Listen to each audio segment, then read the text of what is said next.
the expanding Mobius strip, an Amanita Muscaria trip report. My one and only experience with the fly agaric mushroom occurred approximately 6 years ago, but I'm inclined to share it after noticing astonishingly similar reports within these vaults.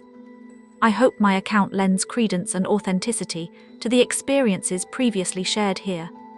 I was a junior in college at the time and quite familiar with the standard, readily available American psychedelic repertoire: marijuana, LSD, and psilocybin-containing mushrooms. Intrigued with the potential of a more introspective, less recreational experience, I purchased 30 grams of desiccated Amanita muscaria mushroom caps and set them aside for an upcoming weekend. Weary of internet information regarding potency and my research being cursory at best, I decided to eat one medium-sized cap, 1-2 grams, as a starter dose, which I ingested at a party after a day of drinking at a college football game. The dried cap had the texture of a thick stale potato chip and a distinct earthy mushroom flavor. Hardly flavorful but easy enough to eat. This produced no perceivable effect. The next night I ingested about 2-3 times as much cap material, 2-6 grams, and within an hour I felt a heavy drowsiness. I sat on my couch and tried to watch television, waiting for any additional effects while nodding off to sleep from time to time. Staying awake was difficult. After about an hour of this, I concluded the attempt a failure and retired to bed. The next day was Sunday, and frustrated with the heretofore weak experiences, I decided to consume the entire remains of the bag, 25 grams, in a last-ditch effort which I began doing shortly after nightfall. Please forgive my rough temporal estimations, as this experience occurred about 6 years ago.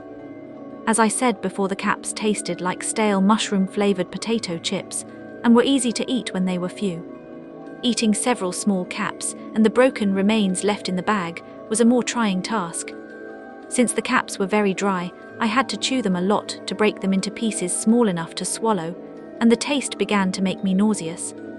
I chased each bite with some juice, and in a matter of 10 min finished the whole bag. I remained in my bedroom for the duration of the experience because my 2 roommates were unaware that I consumed the mushrooms, and I wanted to keep it that way for reasons that are not worth divulging here. During the first hour, the nauseous feeling persisted and only grew in intensity. Along with it, the drowsiness increased as well.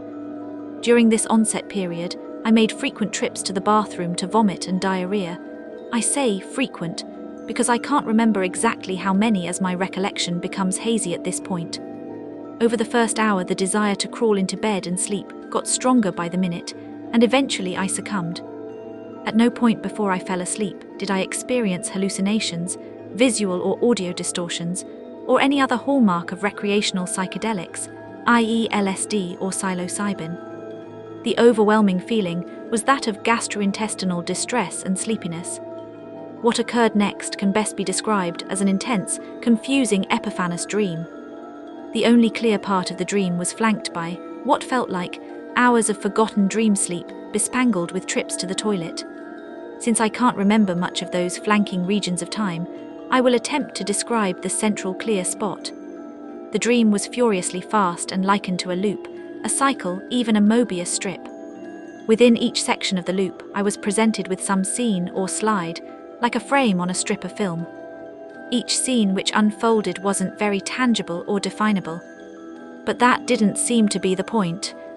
The point was the significance of each scene and its apparent effect on my emotional state, which was becoming that of a roller coaster ride. I would react with the most intense horror or ebullience I've ever felt. This intensity of emotion felt truer than ever before. Like all my feelings in my normal sober waking life, were soft betrayals of what I really felt inside, emotional misdemeanors I unconsciously perpetrated against myself. With each repeat of the loop, a new scene would be added at the end, and I assumed the role of investigator trying to solve the mysterious loop. And as each new scene was added, I felt like I became more and more aware of what I was being taught, of what the point of the whole thing was, and I began to feel that the loop was a revelation of some beginning, the beginning of time, or biologically defined life, or the universe. The whole loop unveiled a history in reverse chronological order. As I became more and more aware with each time around, I began to anticipate the last scene with simultaneous anxiety, and hoped that the last scene would settle all my doubts and fears of God, akin to finding out when you die you will ascend to heaven, or that mankind is doomed to fail miserably, and forever remain outside the good graces of God. The last scene came. The final card was turned over. The secret was revealed. I rejoiced in ecstasy. This was the peak of the strange journey. No more scenes were added to the loop, and it began to vanish from my focus. I don't remember anything more until I woke up late on Monday morning. I felt extremely disoriented. I was in bed and covered with a putrid funk I later concluded was sweat, since its olfactory qualities bared little resemblance to any other secretion of the male human body. I could hear what sounded like strange children's voices outside my window, but when I checked I saw no one outside. I was aware that I missed my early class, but I could still make my writing class, so I decided to get up, shower, get dressed and go to class. This whole time, however, I was still very distracted and perplexed about the vivid dream I just had. Thinking about it was hard though, like I just completed a mental marathon and my cortex needed rest. I was functioning on autopilot. I had no problem getting on the bus, walking on campus, or attending class, but my real faculties were elsewhere. Like they hadn't returned from the mysterious epiphany yet. One thing I should mention is that before I left for class, I spoke to one of my roommates briefly, and he later described me as very despondent. The following day I was completely back, 100% normal. My interpretation of the Amanita experience is undoubtedly shaped by my own religious and scientific preconceptions. Unlike many psychedelic space cadets, I don't have any delusions that drugs will necessarily expand my mind or grant me license to talk to God or enable me to heal or see the future. My interest in biological science since college had led me to pursue a PhD in neurobiology, so I have a background in how many psychoactive substances exert their effects on the brain. Sensory derangement has always been a subject of great curiosity for me.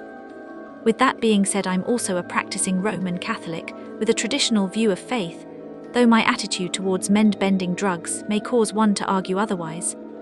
As I reflect on my experience, I can't help but wonder if my preconceptions helped shape the experience and its interpretation.